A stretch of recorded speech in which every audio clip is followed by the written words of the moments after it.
You've got the seat control here, up to 2 passengers, and you can set it right with this button. You have your mirror control, which are powered. You have your lock for your child lock for the windows. You'll have your lock and unlock button. And then obviously, since it's platinum, all your windows are powered up and down. And so you're able to control all of that here. It has these not just comfortable seats, but they're super adjustable. I believe they're 7-way power adjustable. You can pretty much send it up and down. You can adjust the lumbar a little bit. You could, have the back support. And so there's a lot of adjustability to this. And especially when you use the memory control option, you're able to take that and pretty much push the button and it'll go to the exact position in which you're comfortable with. Here you have your automatic high beam, your camera view, where you can kind of press that and get a view of that 360 view camera. Your AC, you can turn this AC adapter that's in the back. It's about 120 volts. Your back hatch or trunk release, you can just press this right here and it opens. Your heated control steering wheel, you can press that and it'll start heating it up. And then for your automatic wiper, steering wheel is actually adjustable via this column right here. You push this down and it actually goes up and down and in and out. Turn signal right here. The steering wheel itself is actually wrapped in leather. Pretty good material. You got stitching right here. You've got this silver finish. The buttons, everything kind of goes well together. When you get in your Toyota, it comes standard with this keyless key fob. Not super bulky and not too heavy, so you just basically keep this key in your pocket, and as long as you're in your driver's seat, you'll be able to just push on the brake and turn on the vehicle. You have your charge, eco, and power gauges. On the center, you have a multimedia screen where you can kind of control and select some of the features from the steering wheel controls. And then on the right, you just have your speedometer. Now, I like that Toyota kind of had a hybrid approach to this, whereas where automakers completely get rid of all of the tachometers and the analog gauges and everything for something more digital. They kind of kept that for the middle, and then off to the sides, still original. And so I like that approach. It actually is subtle and pretty conventional in a way that keeps some of the functionality while still going forward in terms of technology. You've got home, you've got media, audio, map, a lot of options you have over here. Pretty big screen, and it's all pretty responsive in terms of the screen sensitivity. And so that's pretty cool. On your home screen over here, you've got quite a few options. Your FM radio, if you connect the phone, you'll have it selected here. It has Apple CarPlay and Android Auto, so that's pretty cool for those of you that like to stay connected and have that on-the-go navigation, on-the-go music and other types of entertainment that you like. You can actually toggle around and play with the screen a little bit depending on the placement in which you want things. But let's have a look over here at our seat controls. Now, your seat controls are on the seat, but the heated seats and the ventilated seats are here. Now, I believe it is a step up compared to the limited and other trims of the Highlander, where you get ventilated seats and heated seats as well. So that's pretty cool. You've got 4-way adjustable climate control options, so you're able to kind of control the heating and the cooling that is actually in the back for the other passengers, while you're also able to keep a multi selectability over here, where the driver is able to control his temperature here and the passenger is able to do the same thing here. This car did come standard with the navigation that Toyota has. Honestly, a lot of people would prefer to kind of stick with the Apple CarPlay or Android Auto, mainly because it has better graphics, I believe. And so Toyota has done this year and year again. They add these features on here, but they don't update much in terms of the look of it, the sharpness, and maybe in the future they'll update it. But as of right now, I think most people would go with, Google Maps or Apple Maps or Waze or that sort of thing. And so that is one thing that you have to keep in mind, is that this is actually a couple of years old, the map system, whereas other cars in this price point at a higher, about $50,000, they have some better graphics in this where it's actually usable, and you actually are able to make routes and things like that. So on the main menu, you've got your destination. Obviously, you can control that. Your audio, your phone, your apps. Your apps will come with a whole suite of apps from Toyota. You also get that mobile app. You start it up from your phone. It is a subscription-based thing, so you kind of have to keep that in mind. The projection is also another thing where you're able to project things from your phone onto the screen right here. You've got an info tab right here and a setup. But aside from that, let's have a look at the rest of the vehicle and kind of figure out how it sets itself apart. Here in the middle, you have your shifter control. I like that It's just pretty simple right here. The leather kind of follows along here. Different texture, different color. PRND, just a typical normal. And then you can slap it over to the left for sport, which is kind of unique. You do have 3 modes in this vehicle. So on a vehicle that's hybrid, right, kind of versed towards economy and in terms of fuel efficiency, they've added a sport mode in here. And so while you're saving gas, you can still kind of get a kick out of it. You've got your sport, normal, and eco. A lot of times a vehicle will just default to normal as soon as you start it. So you either have to kick it in the bottom for eco or up for sport. On the right over here, you have your parking brake. You pull it up or down, or you could hold it up to kind of keep it to that position where you're at a stoplight or stop sign. It'll actually engage in the parking brake. And then your brake hold assist, which is pretty cool, where you're at a stoplight. You don't have to hold the brake. The vehicle will just kind of hold itself there. Your traction control and your EV mode. If you're at a low speed traffic and you are under, I believe, 35 miles an hour or so, you can actually turn on EV mode, and the vehicle will resort to only operating in EV mode. So no tapping into the gasoline mode. It is super unique, and I'm excited to show you a few of the other features that this vehicle has. The rear view mirror on any typical vehicle will just be normal like this, but this one is actually pretty special. It's got this lever right here, and if you pull it up, it gives you that view of the back, and that is actually complemented by that second rear view camera attached next to the one that's the main one. So this is pretty cool. You're able to kind of see what's behind you without having to look, and so that is pretty awesome, and it's super clear. I am glad that it's in this type of Toyota because of the size and everything. When you have this sort of view, it complements it and it makes it stand out. And before I actually take off, while I'm reversing, I just want to show the camera angle right here, that 360 bird's eye view camera. So let's put it in reverse. Now that it's in reverse, check that out. It's got live trajectories right there, kind of guidance or guidance markers as they're called in some cases. You have the same thing on that side. You can change the angle of these guidance markers. And so while we're in reverse, let's go ahead and move back just a little bit and just kind of see how we are able to fit into a parking spot. Now I have the steering wheel all the way to the left, and it's got pretty good turning radius. So let's go ahead and put it in drive. And there you go.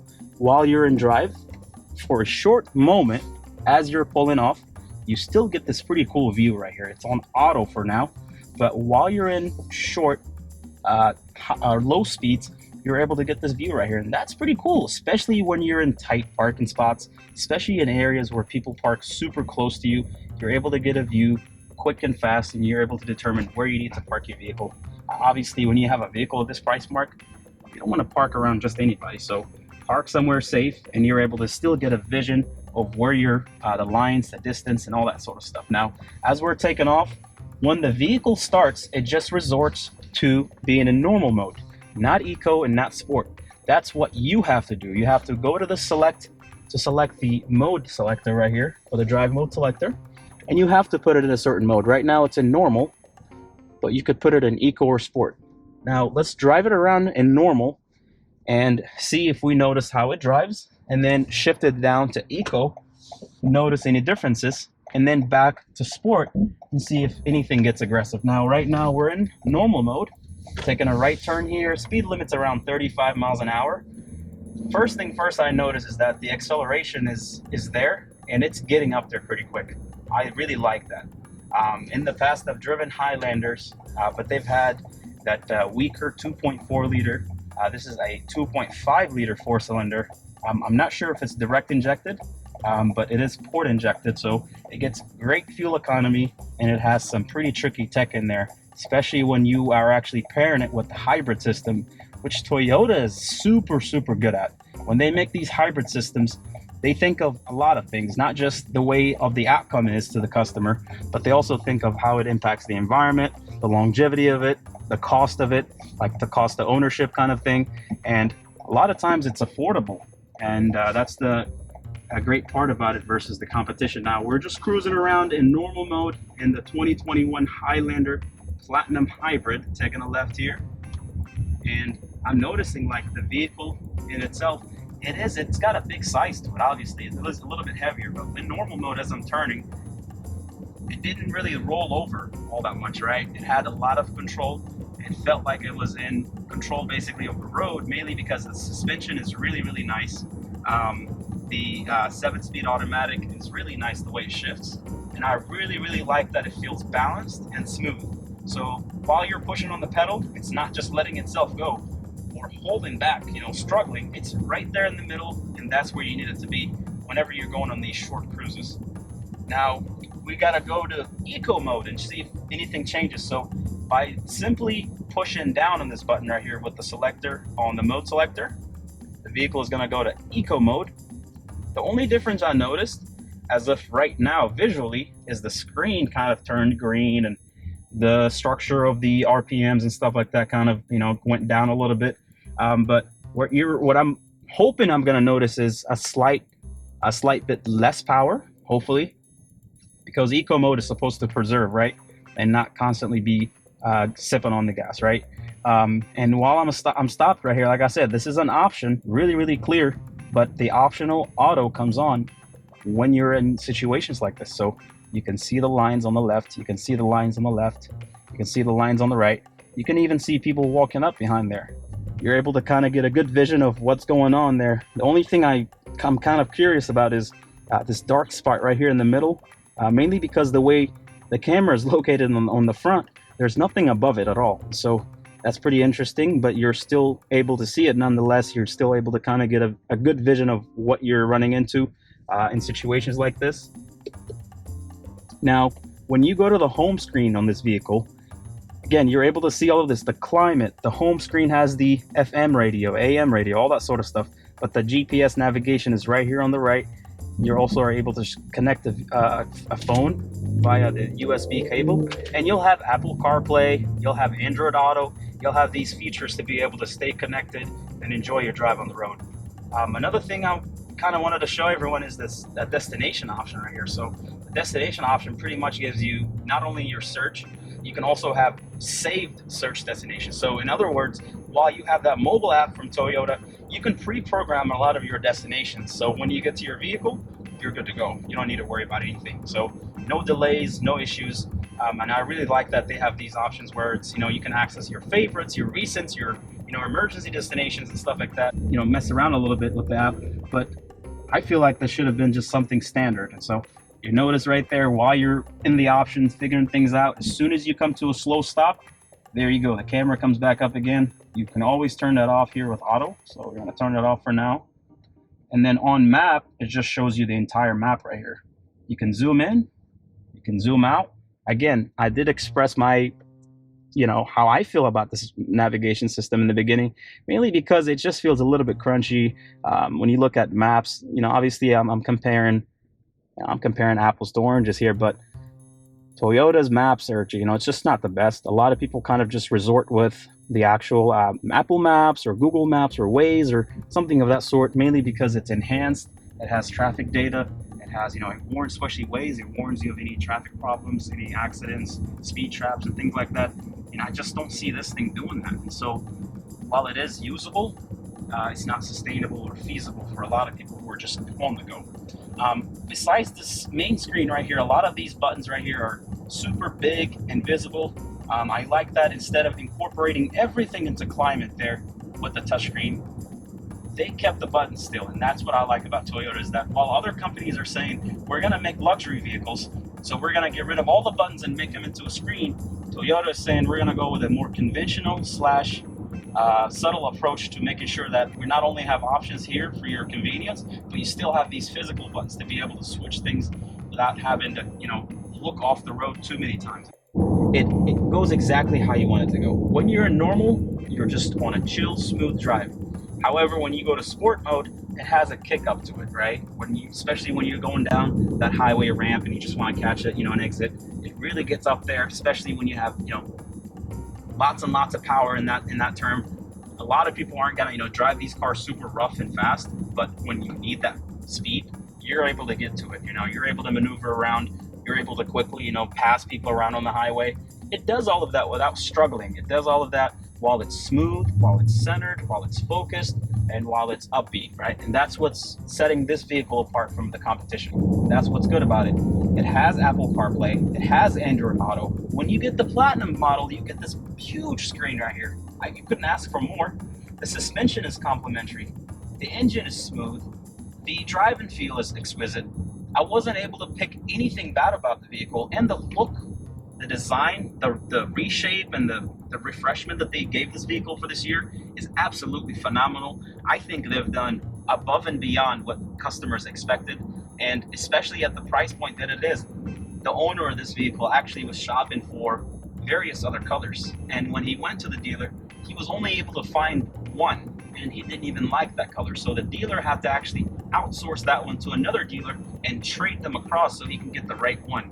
That's how low in supply these vehicles are. That's why they're in demand, not only because of their reliability, but because of their functionality, because of their efficiency and that sort. In this channel, we talk a lot about functionality, we talk about efficiency, but at True Automotive Review, truly we believe in technology, reliability, utility, and efficiency. So that's what TRUE is, and I try to focus on these things because that's what matters to the everyday consumer. Overall, the vehicle's drivability is 10 out of 10, the interior is 10 out of 10, the exterior is 10 out of 10, and I would say that overall, in terms of value, it actually has better residual value, better cost of ownership than any of the other vehicles. This is why this vehicle is 10 out of 10 on True Automotive Reviews. Thank you so much for checking out this vehicle. I had a pleasure of reviewing this vehicle, and I hope you really enjoyed that, and I hope it contributed a little bit to your decision making if you're kind of undecisive. Do I want to get an SUV? Do I want a Highlander? Do I want a Platinum? And what features should I look out for, especially when you're comparing prices? Thanks for watching this, and I hope I see you on the next review.